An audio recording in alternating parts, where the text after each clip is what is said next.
নমস্কার বন্ধুরা, ল্যাডিলো স্পুনে সবাইকে স্বাগত জানাচ্ছি। আজকে আপনাদের সঙ্গে শেয়ার করছি একটা পেঁপের শুক্তো, যেটা সারা বছরই করতে পারেন, কিন্তু এই শীতকালীন সবজি দিয়ে এই শুক্তোটা ভীষণই স্বাদের হয় এবং এটা পুরোপুরি আমার মায়ের হাতের রান্না। সেটা আজকে আপনাদের সঙ্গে শেয়ার করছি। দেখুন, এর জন্য আমি সমস্ত শীতকালীন সবজি নিয়েছি: বিনস, গাজর, বেগুন, কড়াইশুঁটি, আলু আর উচ্ছে ও একটা পেঁপেটাই এটার মেন ইনগ্রেডিয়েন্টস। মানে পেঁপের পরিমাণটাই সবচেয়ে বেশি থাকে এবং বাকি সবজিগুলো আন্দাজ মতন নেবেন।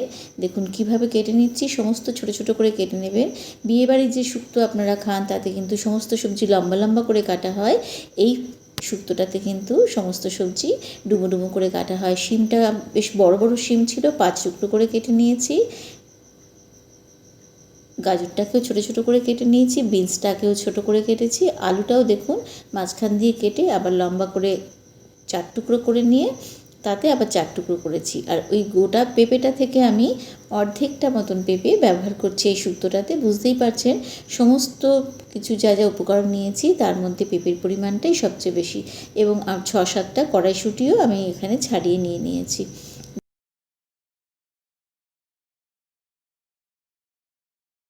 দেখুন কিভাবে কাটছি পেঁপেটা। সমস্ত সবজির মধ্যে কিন্তু খুব সুন্দর একটা সামঞ্জস্য থাকবে, যাতে সমস্ত সবজি ঠিকঠাক মতন সেদ্ধ হয়, ভাজা হয়। দেখুন কিভাবে এই আদার টুকরোটা দেখাচ্ছে এই কারণে যে আমি একটা মশলা তৈরি করব, তাতে ওই আদাটা ব্যবহার করব। দেখুন সমস্ত সবজি কাটা হয়ে গেছে, শুধুমাত্র বাকি আছে উচ্ছেটা কাটা। বেগুনটাও ডুমো ডুমো করে কেটে নিয়েছি।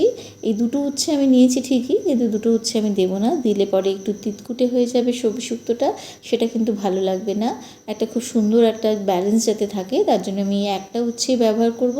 উচ্ছের ভেতরের দানাটাকে ফেলে দিচ্ছি, এই দানা মুখে পড়লে কিন্তু একটু ভালো লাগে না, তাই না? দেখুন এইভাবে ভেতরটা পরিষ্কার করে নিয়ে উচ্ছেটাও কিন্তু একই রকমভাবে একই রকম শেপে সেই রকমই মাপ করে কাটছি। মাঝখান দিয়ে আবার একটা ডুমো দিয়ে নিয়ে দেখুন এইবার ছোটো ছোটো করে ঠিক আলু গাজর যে মাপে কাটা হয়েছে সমস্ত সবজিটার সাথে সামঞ্জস্য রেখে আমি উচ্ছেটাকেও কেটে নিলাম। এরপর দেখুন এখানে আলু পেঁপে প্রথমে আমি সামান্য পরিমাণে নুন দিয়ে ভাপাতে বসিয়ে দেব। এটা কিন্তু ডাইরেক্ট ভাজা হবে না, এটা সব খুব সামান্য নুন দিয়ে এবং জল দিয়ে এটাকে আমি সেদ্ধ বসিয়ে দেবো।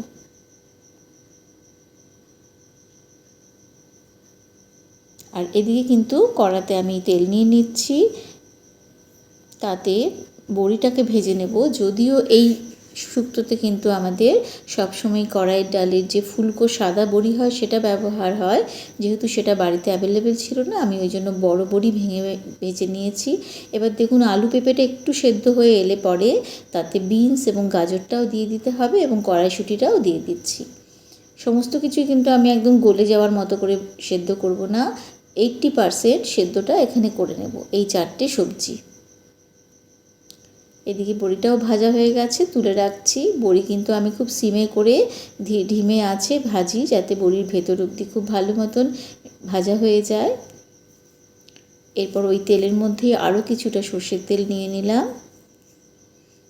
এরপর ফোড়ন দিয়ে দিচ্ছি, এতে দিলাম মেথি, 1/2 চামচ মতন মেথি দানা দিয়েছি আর 1 চামচ মতন রাঁধুনি দিয়েছি।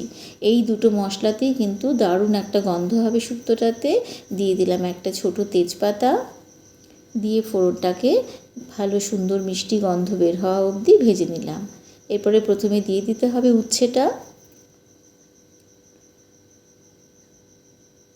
উচ্ছেটা কিছুক্ষণ মিনিট 2 মতন ভেজে নেব নুন দিয়ে। এই যে নুনটা দিলাম এটা কিন্তু পুরোটা সবজির মাপেই কিন্তু আমার নুন হয়ে যাবে। এবং এই যে হলুদও দিলাম, হলুদের পরিমাণটা কিন্তু বেশ কম দিতে হবে। বেশি হলুদ দিলে কিন্তু এই শুক্তোটা দেখতেও ভালো হবে না এবং খেতেও কিন্তু ভালো লাগবে না। উচ্ছেটা কিছুক্ষণ ভেজে নিচ্ছি, এরপরে দিয়ে দেবো এতে কেটে রাখা শিমটা। এইগুলো কিন্তু কখনোই আমি সেদ্ধ করে নেব না, নিলে কিন্তু শুক্তোর টেস্টটা নষ্ট হয়ে যাবে।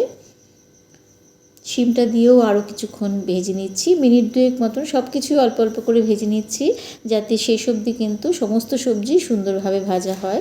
এটা যারা রান্না করেন তারা এই আন্দাজটা অবশ্যই করতে পারবেন।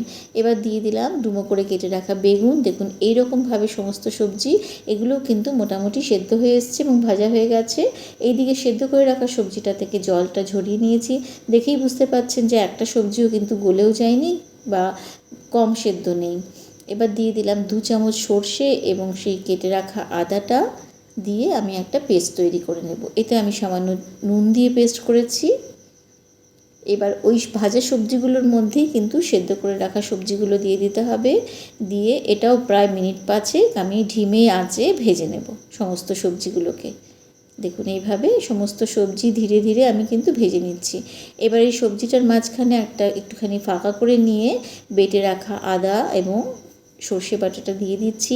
এখানে আমি সাদা সর্ষে ব্যবহার করেছি, এতে কিন্তু কালো সর্ষে দিলে শুক্তোটা দেখতে আরও সুন্দর হয় এবং খেতেও কিন্তু আরেকটু ভালো হয়, কারণ সাদা সর্ষের থেকে কালো সর্ষের ঝাঁঝটা কিন্তু বেশ বেশি। মিনিট 2-3 আমি এটা রান্না করে নেওয়ার পরে এতে 1 কাপ মতন দুধ দিয়ে দিতে হবে। এই দুধের পরিমাণটা 1 কাপ দেওয়ার পরে আমি আরও প্রায় পৌনে 1 কাপ মতন জল এতে ব্যবহার করেছি। সবজিটাকে ভালো মতন মিশিয়ে দিচ্ছি। দেওয়ার পরে খুব ভালো মতন সবজিটাকে ফুটতে দেব। যতটুকু রান্না বাকি ছিল সবটা কমপ্লিট হয়ে খুব ভালো মতন সমস্ত সবজি সেদ্ধ হয়ে যাওয়ার পরে এতে দিয়ে দেব ভেজে রাখা বড়ি এবং সামান্য পরিমাণে চিনি, পুরো যাতে শুক্তোটার ব্যালেন্সটা হয়। খুব বেশি মিষ্টি লাগে না, কারণ এই সময় সমস্ত সবজি কিন্তু খুব সুস্বাদু থাকে। এরপর দিয়ে দিচ্ছি 1 চামচ মতন বেশ পরিমাণ মতন ঘি। আপনারা ইচ্ছে কিন্তু আরও একটু ঘি দিতে পারেন। ঘি যতটাই ব্যবহার করবেন শুক্তোতে কিন্তু তত ভালো লাগে। দিয়ে দেখুন খুব সুন্দরভাবে ঝোলটা অনেকটা শুকিয়ে নিতে হবে। যেটা আমি রেখেছি এর থেকেও আরও একটু শুকিয়ে নিলে খেতে কিন্তু আরও ভালো হয়। আপনাদের ভালো লেগে থাকলে আপনাদের কাছ থেকে একটা লাইক, শেয়ার ও কমেন্টস আশা করছি এবং নতুনদের কাছ থেকে একটা সাবস্ক্রিপশানও আশা করছি। আপনাদের সঙ্গে আমাদের আবার দেখা হচ্ছে পরবর্তী নতুন রেসিপিতে।